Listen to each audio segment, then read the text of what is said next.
نماز کا وقت ہو گیا ہے اور پیغمبر خدا صلی اللہ علیہ وآلہ وسلم گھر میں بیمار ہیں۔ حضرت بلال رضی اللہ تعالیٰ عنہ ابو بکر صدیق رضی اللہ تعالیٰ عنہ سے کہنے لگے، نماز کا وقت ہو گیا ہے۔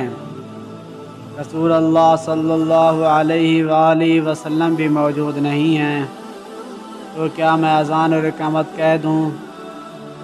آپ رضی اللہ تعالیٰ عنہ لوگوں کو نماز پڑھا دیں۔ ابو بکر صدیق رضی اللہ تعالیٰ عنہ نے فرمایا، ٹھیک ہے اگر تم چاہو۔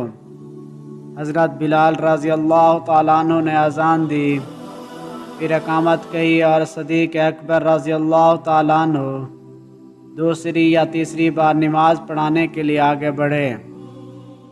جب نبی کریم صلی اللہ علیہ وسلم کو کچھ خفت محسوس ہوئی تو مسجد تشریف لے آئے۔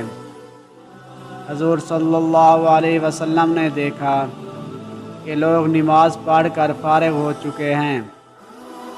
آپ صلی اللہ علیہ وآلہ وسلم نے پوچھا، کیا تم نے نماز پڑھ لی؟ لوگوں نے کہا جی ہاں۔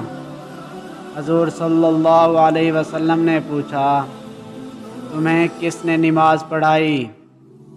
لوگوں نے کہا حضرت ابو بکر صدیق رضی اللہ تعالیٰ عنہ نے۔